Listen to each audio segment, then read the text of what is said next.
च्या निवडणुकीच्या निमित्ताने या ठिकाणी आपले पुणे जिल्हा परिषदेचे जे उमेदवार आहेत शरदचंद्र पवार पक्षाचे उमेदवार प्रशांत विठ्ठल अभंग हे उमेदवार आहेत आणि पंचायत समितीसाठी मी स्वतः कल्याण हनुमंत हिंगे शिवसेना या धनुष्यबाण चिन्हावरती मी निवडणूक लढवित आहेत आणि आपले प्रशांत भाऊ अभंग हे तुतारी या चिन्हावरती निवडणूक लढवित आहेत। आंबेगाव तालुक्यापुरतं म्हणायचं झालं तर आंबेगाव तालुक्यामध्ये शरदचंद्र पवार पक्ष, शिवसेना पक्ष आणि शिवसेना उद्धव बाळासाहेब ठाकरे पक्ष असे आम्ही या ठिकाणी महाआघाडी केलेली आहे। आणि ते आत्ता दुपारी मी त्यांच्या जरा थोडंसं ऐकली, एक बाईट ऐकली प्रशांत भाऊ त्यांच्या बाईटमध्ये ते उमेदवार म्हणत होते की काय त्या आघाडीला नाव काय द्यायचं आम्हाला समजत नाही, पण ज्यावेळेस असे क्रूर लोक एकत्र आल्यानंतर असं आम्हाला आघाडी करावी लागते, त्याला आघाडीला नाव काय द्यायचं ते द्या तुम्ही, कारण नंतर समजा असं दैत्याचा संहार करण्यासाठी ज्यावेळेस एखाद्याला अवतार घ्यावा लागतो मग त्याचं नाव नरसिंह असू शकतं, काही असू शकतं, मग ते कोणी पण तुम्हाला आहे ना तुमचा संहार करण्यासाठी। आता ताई बोलल्या इथं त्या ग्रामपंचायत सदस्य होत्या, त्या म्हणल्या इथं आम्ही थोडीच लोकं दिसतोय, तुम्ही सांगितलं तसं थोडी लोकं दिसतील कारण दबाव तंत्राचं राजकारण। आता मला माहिती आहे तुमचं गाव अवसरी आणि गावडेवाडी आपले एकच आहे, टावरेवाडी आपली एकच आहे, एकच गाव होतं पूर्वी, आमच्याच गावातले एक छोटे भाऊ हे आणि त्याच्यापेक्षा धाकटा भाऊ टावरेवाडी अशी ही 3 गावं आहेत। ह्या गावामध्ये कायमच 35-40 वर्ष दबाव तंत्राचं राजकारण सुरू आहे। आम्ही पण पाहतोय, स्वतः मी जवळपास 30 वर्षापर्यंत पासून काम करतोय मी शिवसेनेमध्ये। आम्ही पाहतोय पहिल्यापासूनच असं दबाव तंत्राचं राजकारण राहिलेत, लोक एक्सपोज व्हायला मागत नाही, कोणी उघड होत नाही आहे आणि आपल्याला कोणाला उघडही करायचं नाही, कारण काही कोणीतरी कारखान्याच्या माध्यमातून नोकरीला असतो, कोणीतरी दूध डेअरीच्या माध्यमातून नोकरीला असतो, त्याच्या नोकरीवरती त्याची चूल रोजीरोटी बंद करण्याचं काम देखील भाऊ हे करत असतात लोक। आपण तसं करत नाही कधी, आपण मोकळ्या मनाने कोणाला पण घेत असतो, परंतु ते लोक आहेत ना अशा बारीक सारीक गोष्टींकडे लक्ष देतात। तेव्हा याच हा बाहेर फिरताना दिसला, आपल्या रीलमध्ये जरी आपले व्हिडिओ काढतो ना आता आपण त्याच्यामध्ये जर दिसला तर त्याच्यावरती देखील त्यांचं बारीक लक्ष असतं, त्यांची लोक रील अशी स्टॉप करून पाहत असतात, ते कोण आहेत झूम करून पाहतात, अगदी इतकं त्यांचं मायक्रो प्लॅनिंग चालू आहे। आता या 2-4 दिवसात आपल्या जरा रील यायला लागले, आपलं थोडंसं मावल तयार व्हायला लागलं, ते एकेकाला दम द्यायला सुरुवात केलेली आहे त्यांनी। हे पुढील काळात आणखीन दम देण्याचे प्रकार होते, कारण मी भरपूर वर्ष त्यांना पाहतोय अशा दमदाटी आणि दादागिरी त्यांच्या भरपूर झालेल्या आहेत। परंतु आत्ता जर तुम्ही त्यांचं जर जोखड जर बाहेर उकडून जर फेकून दिलं, आता तुम्हाला हे करावंच लागेल। आता तुम्ही शांत राहा, समजा तुम्ही गप्प बसले आहेत, आता काही लोक उघड झाले आहेत, काही लोक उघड होत नाही आहेत, पण गपचिप जाऊन त्यांना जाऊन सांगा तुम्ही, कारण जसं काय आता आज आपण स्वातंत्र्याचा सुवर्णमहोत्सव साजरा करतोय, आता 77 वर्ष झालेत आणि 77 वर्षामध्ये जरी अशी परिस्थिती असन आपल्याला पारतंत्र्यात असल्यासारखं राहायला लागत असन आणि आज आपला प्रजासत्ताक दिन आपण साजरा केलेला आहे आणि अशा परिस्थितीमध्ये जर आपण पारतंत्र्यात जर वावरत असू तर हे फार चुकीचं आहे। कोणीतरी त्या ठिकाणी बोललं पाहिजे, धाडसाने पुढं आलं पाहिजे। आता आमच्यासारखं मी सर्वसामान्य कुटुंबातला एक शेतकरी कुटुंबातला माणूस आहे, प्रशांत भाऊनी यांनी सांगितलं आमच्यावरती, आमच्या नेत्यांनी विश्वास ठेवला आणि सांगितलं का तुम्हाला पंचायत समितीला उभं राहावं लागेल, मी बिनधास्त धाडसाने उभं राहिलो। काय होईल, एक तर आपल्याला बाबू गेरूसारखं शहीद करतील, त्यांना विरोधक जिवंत ठेवायचा नाही, सगळे विरोधक मारून टाकायचे। त्यांनी जर जुनी पार्श्वभूमी जर पाहिली प्रशांत भाऊ तर आपले सिनोलीचे जे आपले हे होते काय त्यांचं नाव बोराडे, टेज दादा बोराडे, त्यांच्यापासूनची जर पार्श्वभूमी जर पाहिली या आंबेगाव तालुक्याची तर एक विरोधक या वळसे पाटील साहेबांनी त्यांच्या माध्यमातून संपून टाकलेलं आहे। आता शेवटचे जे विरोधक देवदत्त निकमल साहेबांना सुद्धा आता त्यांनी मागच्या वेळेस सांगितलं होतं, त्यांनी एक व्यक्ती एक पद पाहिजे म्हणून त्यांना उमेदवारी याची नाकारली गेली, कशाची, बाजार समितीची। आणि मग जर असं जर त्यांना एक विरोधक संपून टाकतात, अरुण भाऊला तसंच केलं, शिवाजीदादांना सुद्धा त्यांनी जवळ घेऊन काय केलं आपण सगळ्यांनी पाहिलेले आहे, असं प्रत्येक विरोधकाला संपवण्याचं काटकार असतं ते करतात। आता सुद्धा मतं मागायला जात असताना ते बऱ्याच वेळा सांगत असतात वळसे पाटलांचं नाव घेतात। मग आत्ता बाबांना आमदारकीची इलेक्शन आहे का, माझा त्यांना प्रश्न आहे खऱ्या अर्थाने, जिल्हा परिषद आणि पंचायत समितीची निवडणूक आहे, तुम्ही आमदारकीच्या नावावरती मतं कशाला मागता, वळसे पाटलांच्या नावावर मतं काय मागता, मग तुमचं कर्तृत्व काय आत्तापर्यंत तुमचे जिल्हा परिषदेचे आणि पंचायत समितीचे सभासद झालेले आहेत, त्यांनी काहीच काम केलं नाही, हे तुम्ही एकदा जाहीर करा। कारण तुम्हाला जर आत्तापर्यंत जर वळसे पाटील जिल्हा परिषद आणि पंचायत समितीच्या निवडणुकीमध्ये तुम्हाला स्थानिक स्वराज्य संस्थेच्या निवडणुकीमध्ये जर वळसे पाटलांच्या नावावरती मतं मागायला लागत असतील तर हा तुमचा कमीपणा आहे, हे तुम्ही जाहीर करा, एकदा कबूल करा, हा माझं त्यांना म्हणणं आहे। त्याच्यामुळं कोणत्याही दबावाला बळी न पडता तुम्ही बिनधास्त धाडसानी बोललं पाहिजे। तुम्ही जरी तुम्हाला समजा आता वाटत असेल का नाही आपल्याला बोलता येणं शक्य नाही तर गपचिप घराघरामध्ये घुसून लोकांना सांगा आणि येत्या 5 तारखेला तुम्ही धनुष्यबाणाने तुतारीच्या समोरचे बटन दाबा. हे आंबेगाव तालुक्यामध्ये एक क्रांती होणार आहे आणि ही याच वर्षी होणार आहे, 2026लाच होणार आहे. इथून पुढं हा आंबेगाव तालुका भयमुक्त झाल्याशिवाय राहणार नाही याची मला खात्री आलेली आहे. कारण आम्ही प्रशांत भाऊंच्या सोबत आम्ही तालुक्यात फिरत असताना आम्ही मागच्या 1 महिनाभर देखील अरुण भाऊंच्या समवेत आहे ना आणि आपले रवींद्र शेठ वळसे यांच्या समवेत आम्ही जिल्हा परिषद गट आपला पूर्वीचा जो होता अवसरी बुद्रुक निरगुडसर जिल्हा परिषद गट त्या गटामध्ये देखील दौरा केलेला आहे. आमचे प्रवीण थोरात पाटील त्यांची मिसेस त्या ठिकाणी जिल्हा परिषदेला उभे त्या गटामध्ये देखील दौरा केलेला आहे. आम्ही पाहिलेले आहे आंबेगाव तालुक्यामध्ये एक वातावरण, एक वेगळं वातावरण आहे, एक सुप्त लाट आहे. ही लाट नाही, एक सुनामी आहे. एवढा भयंकर सुनामी होणार आहे. 5च्या 5 ZP सदस्य आणि 10च्या 10 पंचायत समिती निवडून येणार आहेत. हा इतिहास घडणार आहे. हे त्या काळ्या दगडावरची पांढरी रेघ आहे. याला कोणी थोपू शकत नाही. कोणताही मायेचा लाल आला, किती पैशाचा त्यांनी महापूर आणला तरी ह्या महाशक्तीला, सुनामीला कोणी रोखू शकत नाही.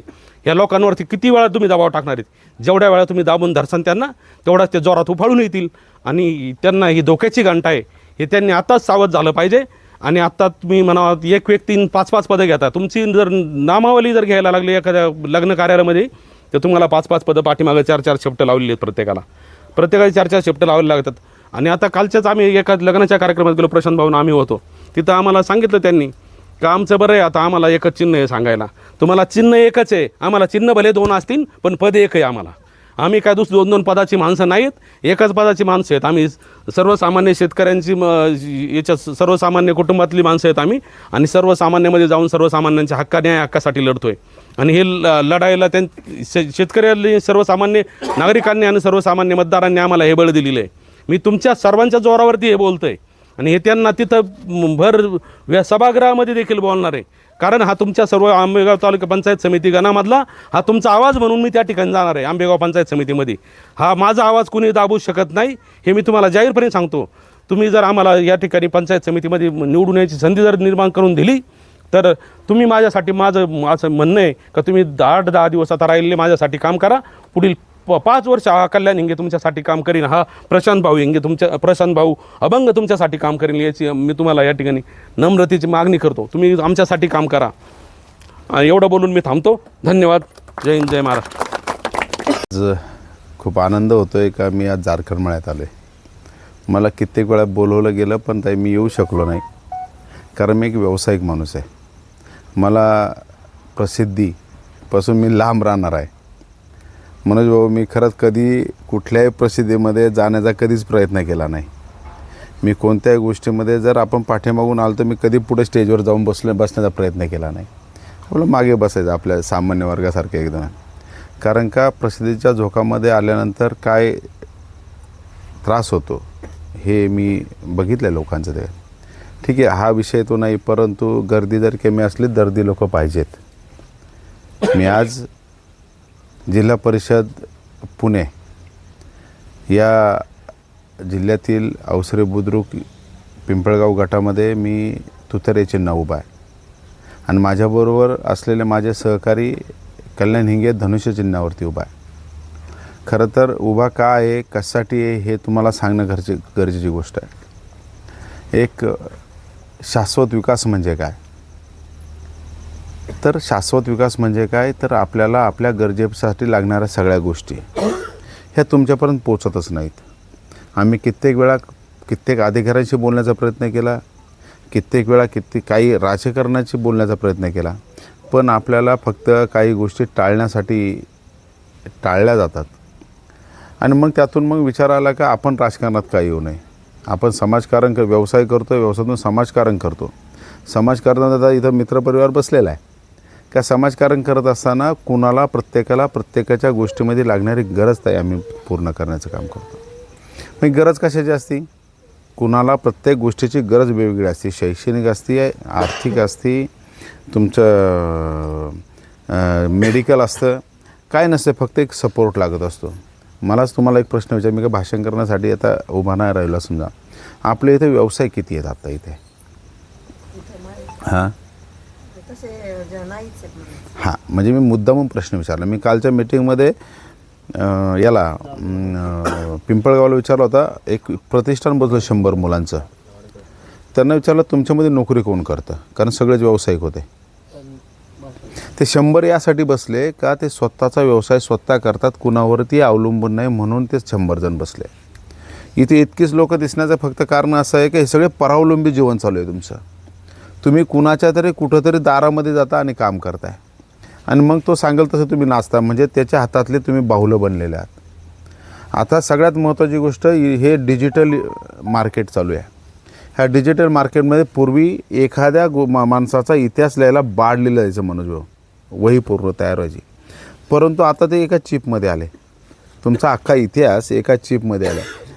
त्याच पद्धतीने इथून पुढचं सगळं रोजगार निर्माण होणार आहे. 10 लोकांचं काम एकच माणूस करणार आहे. 9 जणांनी जायचं कुठं? त्याने काय करायचं? तर त्यासाठी एक छोटे छोटे व्यवसाय असतात, करण्याची हिंमत दाखवली पाहिजे. म्हणजे लोक आपल्याला गृहीत धरणार नाही. उद्या मी प्रशांत म्हणून अभंग म्हणून तुमच्याकडे आले, मतं मागतोय तुमच्याकडे, तुम्ही मला निवडून नाही दिलं, पण मी तुमच्यासाठी कुठंतरी काहीतरी केलं तरच तुम्ही मला परत दारात उभे करणार आहेत. पण झालं आहे काय का मी तुमच्यासाठी काहीच करायचं नाही आणि जे केलं नाही म्हणून परत 5 वर्षांनी उभं येऊन उभं तुम्हाला गृहीत धरायचं का तर तुम्ही कुठंतरी नोकरी करताय म्हणून. हा जो प्रकार चालू आहे गृहीत धरण्याचा ना, तो चुकीचा. सॉरी, मी जोपर्यंत कुणाला गृहीत धरत नाही तोपर्यंत माझी प्रगती होऊ शकत नाही, हे तितकं सत्य आहे. म्हणून मी येणाऱ्या निवडणुकीमध्ये मी ज्या चिन्हावर उभा आहे त्या चिन्हावरती, तुतारी या चिन्हाला आणि धनुष्यबाणाला तुम्ही भरभरून मदत करा, भरभरून सहकार्य करा, भरभरून मतदान करा आणि मला निवडून द्या. मी तुम्हाला एकच गोष्ट सांगतो का मी तुम्हाला फार आश्वासन देण्यासाठी इथं आलेलो नाही आहे, परंतु मी जे करतो ते बोलतो. मी बोलतो ते करण्याच्यापेक्षा मी जे पहिलं करणार आहे, मी तुमच्या सगळ्या मंडळींनी बघितले, मी करण्याच्या म्हणजे बोलण्याच्या अगोदर बऱ्याच गोष्टी करून दाखवतो आणि नंतर त्याची चर्चा होते. मला प्रसिद्धीपेक्षा मला कामं महत्त्वाचे म्हणजे सगळ्यात महत्त्वाची गोष्ट आहे. आणि हे सगळं का करतो आहे का गोरगरीब जनता ही चांगली सज्ञान झाली पाहिजे.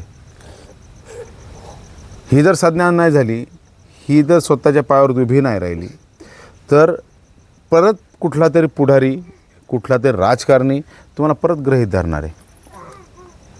यासाठी आपल्याला सगळ्यांना स्वतःसाठी कुठं ना कुठं उभं राहण्याचा प्रयत्न करायचा आहे. म्हणजे पुढच्या पंचवार्षिकीला ज्यावेळेस मी उभा राहणार आहे पुढच्या हे मला माहीत नाही, कारण मला नेतृत्व घडवायला आवडतात. मला चिटकून बसायला अजिबात आवडत नाही. मी ज्या शाळेवरती काम करतो मनोज भाऊ, त्या ठिकाणी मी गावामध्ये सांगितलं कोणीतरी तयार व्हा, आमच्या खांद्याला खांदा लावा, शाळा म्हणजे काय समजून घ्या आणि पुढच्या वर्षी येऊन बसा. जोपर्यंत तुम्ही ते करत नाही तोपर्यंत तुमचा बसण्याचा काही अधिकार नाही. ती शाळा कळाली पाहिजे का शाळेमध्ये लहान लहान मुलं असतात, त्या मुलांना घडवायचं काही कळालं पाहिजे. आज NCC परेड झाली शाळेमध्ये, तुम्ही बघितले असेल, अतिउत्तम. म्हणजे मी गेले 9 वर्ष ज्यावर गोष्टीवरती काम करतो आहे ते गोष्ट मला आज साध्य झाल्यासारखी वाटली. कारण शिस्त म्हणजे काय ते कळाली पाहिजे. अवसरी आपल्या अवसरीची शाळा असेल, जेवण विद्या मंदिर, त्या ठिकाणी मी छोटंसं टॉयलेट बाथरूमचं काम केलेलं आहे. कशासाठी केलं? मला शाळेमध्ये बोलवलं रोटरीच्या माध्यमातून. कला शिक्षक जे होते आत्ता, त्यांची कलाकारी बघितलेली आहे मी, त्यांच्याशी बोललेलं आहे, बसलेलं आहे. हे चांगले चांगले शिक्षकांचा आपण चांगला उपयोग करून घेतला पाहिजे. ठीक आहे, आपल्या घरचे गडी नाही आहेत, ते शाळेत मुलांसाठी शिकवायला आलेले शिक्षक आहेत, त्यांचा वापर तर शिक्षणासाठीच केला पाहिजे. आता आपण रस्ते बघतो, ह्या रस्त्यामध्ये आपण जे काय बघतो ते रस्ते कसे असावेत, कसे हे आपल्याला ज्ञान काय आहे का नाही आहे? ते काय प्रशांत एकट्यालाच पाहिजे का? ते तुम्हालाही कळायला पाहिजे का रस्त्याचं प्लॅनिंग कसं असतं, ते इस्टिमेट कसं असतं, त्याचे सेक्शन कसे असतात, त्याला कोणतं मटेरियल, हे तुम्हाला का नको कळायला? हे कळवण्यासाठी मी येतो आहे तुमच्यासाठी. साध्या साध्या पाईपलाईन असतात, इथं तुमच्या इथे पुनर्वसित आहे, या ठिकाणी जे गटर लाईन झाले, गटर लाईनचे तुम्हाला काहीच माहीत नाही आहे. प्रत्येक गोष्टीला प्रवीण लेवल काढली जाते, नंतर पाईप टाकले जातात. आपल्याकडे तसं काहीच करत नाही. म्हणजे मी माझ्याजवळच्या जितकी काही 100 मीटरचा काही रस्ता होता मी करून घेतलेला आहे. मी रावसाहेबांना सांगितलं मला जर नियमात जर झालं नाही तर मला सगळे नियम माहिती आहे, मी टेक्निकल माणूस आहे. आणि मग खरंच कधी येऊन बघा का माझा रस्ता चांगला झालेला आहे. येणाऱ्या 25 वर्ष पण तो उखाडणार नाही, पण तो कशामुळे? मी जागरूक असल्यामुळे. मला तुम्हाला जागरूक करण्यासाठी यायचं आहे राजकारणामध्ये. आणि ज्या दिवशी ही पिढी जागरूक होईल त्याची भयमुक्त झालेली असेल, कारण ती लोक तुमच्या पुढे वाकणार आहेत. आज तुम्हाला वाकवत आहेत, उद्या ते वाकणार आहेत. म्हणून आपल्याला येणाऱ्या 5 तारखेला तुम्हाला तुतारी चिन्हावरती आणि धनुष चिन्हावरती मतदान करायचं आहे. आणि जी लोक आपल्या इथलं जवळपास असेल, तुम्ही 10 जण असेल, 15 जण, 20 जण असेल, काही अडचण नाही. 20च्या पाठीमागे 10 जण गोळा करा आणि तेवढं मोठं मतदान करा. हीच तुम्हाला विनंती करतो. थांबतो. जय हिंद, जय महाराष्ट्र.